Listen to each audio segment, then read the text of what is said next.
Hello my dear students, at last class we discussed about the main bondings, how the monomers get polymers, right? And to form some special bondings which we are seeing. In that there are three types. What are those? Recall them. First one, the peptide bond which is occur between the carboxylic group and ammonium group, right? And second one is glycosidic bond, the glycosidic bond which is occur between two glucose or which will be glucose connect with the other group like amino acids or some proteins. This one we called as, which one we called as the glycosidic bond. And last one, the phosphodiester bond which is occurred in the phosphate group and sugar groups, right? That is ester group, which will be both side connected is we called as phosphodiester bond. Today it is a new topic, that is the enzymes. Okay, these enzymes which are mostly used in a biochemical reactions.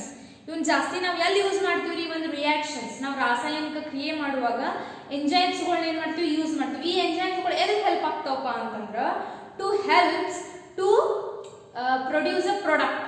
ಅದನ್ನ ಏನು ಮಾಡೋದ್ರಿ activation ಅಂದ್ರೆ process ಎನರ್ಜಿನ ಏನು ಮಾಡ್ಬೋದು break ಮಾಡುವಂತ ಎನರ್ಜಿನ ಕಮ್ಮಿ ಪ್ರಮಾಣದಾಗ ಏನು ಮಾಡ್ತಾವೆ ಬ್ರೇಕ್ ಮಾಡ್ತಾವೆ, ಸ್ಪಾಂಟೇನಿಯಸ್ ರೆಸ್ಪಾನ್ಸ್ ಕೊಡ್ತಾವೆ, ಜಲ್ದಿ ಏನಾಗುತ್ತೆ ನಮ್ದು ಪ್ರೊಸೆಸ್ ಆಕ್ಟ್ ಆಗುತ್ತೆ. ಅದ್ರ ಮೇಲೆ ಸಮ್ ಇದ್ರದ್ದು ಕ್ಯಾರೆಕ್ಟರಿಸ್ಟಿಕ್ಸ್ ಇದಾವೆ ನೋಡು. ನೇಚರ್ ಆಫ್ ಎಂಜೈಮ್ಸ್ ಏನಿದಾವಪ್ಪ, first one it is a biocatalysts. Biocatalysts ಅಂದ್ರೆ ಕೆಟಲಿಟಿಕ್ ಆಕ್ಟಿವಿಟಿ ಅಂತಂದ್ರೆ ಒಂದು ಪ್ರಾಡಕ್ಟ್ ಅನ್ನು ಏನು ಮಾಡುತ್ತದೆ ಬ್ರೇಕ್ ಮಾಡುತ್ತೆ.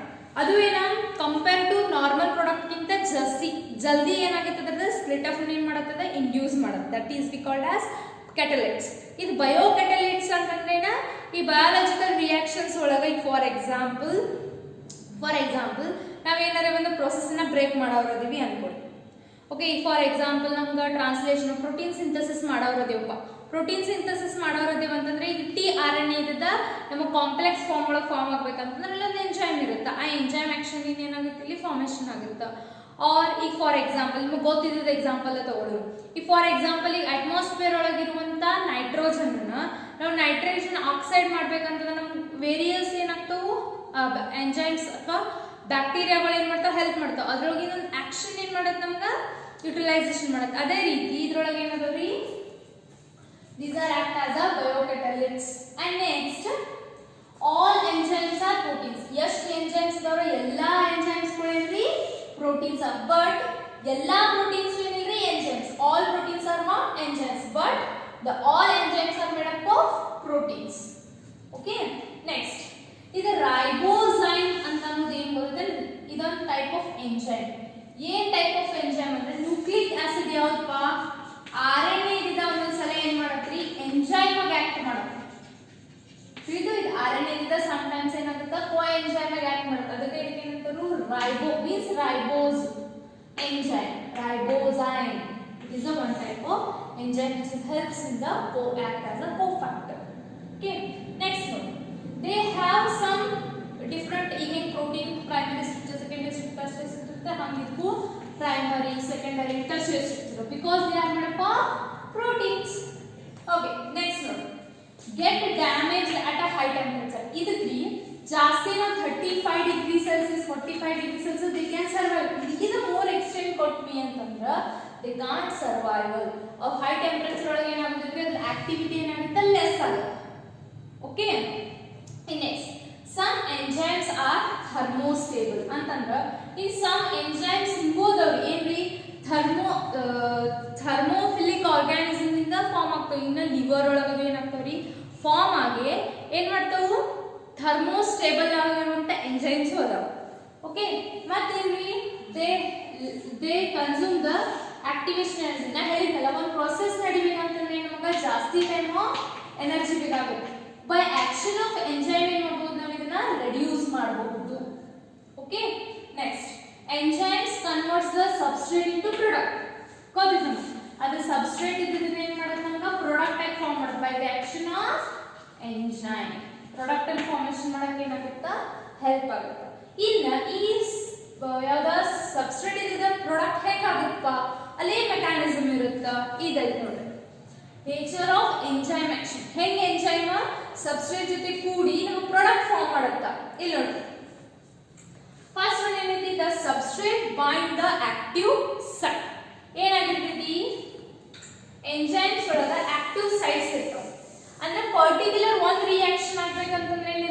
ಪರ್ಟಿಕ್ಯುಲರ್ ಎಂಜೈಮ್ ಇರುತ್ತೆ. ಯಾವ ಬೇಕಾದ ಪ್ರೊಸೆಸ್ಗೆ ಏನಾಗುದಿಲ್ಲ, ಯಾವ ಬೇಕಾದ ಎಂಜೈಮ್ ಅಪ್ಲೈ ಮಾಡಕ್ ಆಗೋದಿಲ್ಲ. It is very specific. ಈಗ ಫಾರ್ ಎಕ್ಸಾಂಪಲ್ ನನ್ನ ಎಂಜೈಮ್ ಏನಪ್ಪ ಈ ರೀತಿ ಏನಂತಂದ ಅದ್ರ ಆಕ್ಟಿವ್ ಸೈಟ್ ಸಬ್ಸ್ಟ್ರೇಟ್ ಏನಾಗಿರ್ಬೇಕು ಇದ ಆಕ್ಷನ್ ಒಳಗ ಫಿಟ್ ಆಗಿರುವಂತದ್ದು ಏನಿರ್ತದೆ ನಮ್ಗ ಸಬ್ಸ್ಟ್ರೇಟ್. ಓಕೆ, ಇದು ಕೀ ಆಕ್ಷನ್ ಅಂತ ಕರೀತಾರೆ, ಎಂಜೈಮ್ ಕೀ ಆಕ್ಷನ್ ಅಂತ ಕರೀತಾರೆ. ಈಗ ಫಾರ್ ಎಕ್ಸಾಂಪಲ್ ಅಂದ್ರೆ ಏನಿರಬೇಕು the substrate bind active site of enzyme ಏನಾಗಬೇಕು ಇದು fitting into that active site ಏನಾಗಿರ್ಬೇಕು ಸಬ್ಸ್ಟ್ರೇಟ್. ಇದು ಸಬ್ಸ್ಟ್ರೇಟ್ ಅಂತ ಕನ್ಸಿಡರ್ ಮಾಡಿದ್ರೆ ಎಂಜೈಮ್ ಕನ್ಸಿಡರ್ ಮಾಡ್ರ ಇದೇನಾಗಿರ್ಬೇಕು ಇದ್ರೊಳಗ ಫಿಟ್ಟಿಂಗ್ ಆಗಿರ್ಬೇಕು. ಈಗ ನಮ್ದು ಏನಾಯ್ತು ಫಿಟ್ಟಿಂಗ್ ಆಗ. ನೆಕ್ಸ್ಟ್ ಏನಾಗುತ್ತಾ the binding substrate induces the enzyme. ಈ ಬೈಂಡಿಂಗ್ ಸೈಟ್ ಏನ್ ಮಾಡುತ್ತೆ ಗೊತ್ತೇನ್ರಿ ಇಂಡ್ಯೂಸ್ ಮಾಡುತ್ತೆ ಎದಕ್ಕ ಎಂಜೈಮ್ ಏನಂತ ಎದಕ್ಕಂದ್ರ ಟು ಅಲ್ಟರ್ ಇಟ್ಸ್ ಶೇಪ್. ಈಗ ಫಾರ್ ಎಕ್ಸಾಂಪಲ್ ಇದೇನಾಗ್ಬೇಕು ಇನ್ನೊಂದು ಯೂಸ್ ಮಾಡ್ತೀನಿ ಇಲ್ಲ ನೋಡಿ ಇದೇನಾಗ್ಬೇಕು ಇದಕ್ಕೆ ಕರೆಕ್ಟ್ ಫಿಟ್ಟಿಂಗ್ ಕುಂಡಿರ್ಬೇಕು. ಸಬ್ಸ್ಟ್ರೇಟ್ ಏನಾಗ್ಬೇಕು ಈಗ ಅಲ್ಟರ್ ಆಗಕ್ಕೆ ಇಂಡ್ಯೂಸ್ ಮಾಡುತ್ತೆ substrate to fix more fitting. ಇದೇನಾಗ್ತದೆ ಲೂಸ್ ಸೆಟ್ಟಿಂಗ್ ಆಗ but it will be more fitting ಆಯ್ತು. ಈಗ ಏನಾಗಂದ ಎಂಜೈಮ್ ಅಂತ ಸಬ್ಸ್ಟ್ರೇಟ್ ಏನದು ಫಿಟ್ಟಿಂಗ್ ಅದು. ಈ ನೆಕ್ಸ್ಟ್ ಏನಾಗುತ್ತೆ ಆಕ್ಟಿವ್ ಸೈಟ್ ನಾವು ಬ್ರೇಕ್ಸ್. ಇದು ಈ ಸಬ್ಸ್ಟ್ರೇಟ್ ಒಳಗೆ ಕೆಮಿಕಲ್ ಬಾಂಡ್ ಈಗ ಫಾರ್ ಎಕ್ಸಾಂಪಲ್ ಮಾಡಂದ CH3OH ಇದ್ರ ನಡಿಗೆ ಏನಿದೆ ಹೈಡ್ರೋಜನ್ ಬಾಂಡ್ ಇದೆ. ಈ ಹೈಡ್ರೋಜನ್ ಬಾಂಡ್ ಬ್ರೇಕ್ ಆಗಬೇಕು. ಬ್ರೇಕ್ ಆಗಿ ನಮ್ಗೆ ಏನ H2+ H2O ನಮ್ಮ ಪ್ರಾಡಕ್ಟ್ ಏನ ಫಾರ್ಮ್ ಆಗ ಅರ್ಥ ಐತಿ. ಹಂಗೆ ಏನ್ ಮಾಡ್ತದ ಬ್ರೇಕ್ ಮಾಡಿ chemical bond of a substrate ಅನ್ನ ಬ್ರೇಕ್ ಮಾಡಿ ಅದ್ರ ಕೆಮಿಕಲ್ ಬಾಂಡ್ ಅನ್ನು ಬ್ರೇಕ್ ಮಾಡಿ ಏನ್ ಮಾಡತ್ತೆ ನಾವು ದ ಎಂಜೈಮ್ ಪ್ರಾಡಕ್ಟ್ ಕಾಂಪ್ಲೆಕ್ಸ್ ಏನಾಗುತ್ತೆ ನಮ್ಗೆ ಫಾರ್ಮ್ ಆಗುತ್ತೆ. Enzyme product complex. ಆಮೇಲೆ ಏನಾಗುತ್ತೆ ಈ ಎಂಜೈಮ್ ಇನ್ ಆಕ್ಷನ್ ಇರುತ್ತಲ್ಲ ಆ ಎಂಜೈಮ್ ಏನಾಗುತ್ತೆ release the product and separate from the product. ಇದಕ್ಕೆ ಏನಂತೀವಿ ನಾವು ನೇಚರ್ ಆಫ್ ಎಂಜೈಮ್ ಆಕ್ಷನ್ ಅಂತ ಹೇಳ್ತೀವಿ. ಅರ್ಥ ಐತ್ರಿ. ಫಸ್ಟ್ ಏನಾಗುತ್ತೆ ಆಕ್ಟಿವ್ ಸೈಟಿಗೆ ಫಿಟ್ ಆಗುತ್ತೆ, ಆಮೇಲೆ ಸೈಜ್ ಅಲ್ಟರ್ ಆಗುತ್ತೆ. ಅಲ್ಟರ್ ಆಗಡೆ ಏನಾಗುತ್ತೆ ಬ್ರೇಕ್ ಮಾಡುತ್ತೆ ಕೆಮಿಕಲ್ ಬಾಂಡ್. ಬ್ರೇಕ್ ಮಾಡಿದ್ಮೇಲೆ ಏನಾಗುತ್ತೆ ಪ್ರಾಡಕ್ಟ್ ಏನ್ ಮಾಡುತ್ತೆ ರಿಲೀಸ್ ಮಾಡುತ್ತೆ. Okay, this is all about the enzymes and the nature of their action. But some factors are there which are affect the enzyme action. अब यादव factors Anna नोडु. Factors are constant temperature, pH, concentration, enzyme inhibition and competitive inhibitor. How they will be act on the enzymes? First one, yadri temperature. Temperature ಏನು ಮಾಡುತ್ತೆ ಯಾವಾಗ they have optimum temperature ನಾ ಹೇಳಿದಲ್ಲ 35 to 45 degree Celsius. Okay, ಇದು vary ಆಗ್ತದೆ enzyme to enzyme. Okay, and highest optimum ಯಾವಾಗ optimum temperature ಇದೆ convenient ಇರುತ್ತೆ ಅವಾಗ ಏನಿರ್ತಿ ಅದರ ಆಕ್ಷನ್ ಏನಾಗಿರ್ತೈತಿ ಹೈ ಇರ್ತೈತಿ. ಇಫ್ ಈ ರೇಂಜ್ ಬಿಟ್ ಲೋ ಆದ್ರೂ ಇನ್ಆಕ್ಟಿವ್ ಇರ್ತೈತಿ, ಹೈ ಆದ್ರೂ ಇನ್ಆಕ್ಟಿವ್ ಇರ್ತೈತಿ. ಅರ್ಥ ಐತ್ರಿ ಇದು. ಇದು ಆಪ್ಟಿಮಮ್ ರೇಂಜ್ ಎಲ್ಲರ 33 ಆಯ್ತು ಅಂದ್ರೂ ಪ್ರೊಸೆಸ್ ಲೋ ಅಥವಾ 50 ಆದಂತಂದ್ರೂ the process will be low ಅಂದ್ರೆ the enzymes are inactive. Next pH hungry at the optimum temperature is narrow ಏನಾಗುತ್ತೆ ಫಂಕ್ಷನಲ್ ಇರುತ್ತೆ, ಬಟ್ the optimum pH ಇದ್ದಾಗ ಏನಾಗುತ್ತೆ reactivity ಏನಾಗಿರ್ತೈತಿ ಹೈ ಇರುತ್ತೆ. Next concentration is inversely proportional.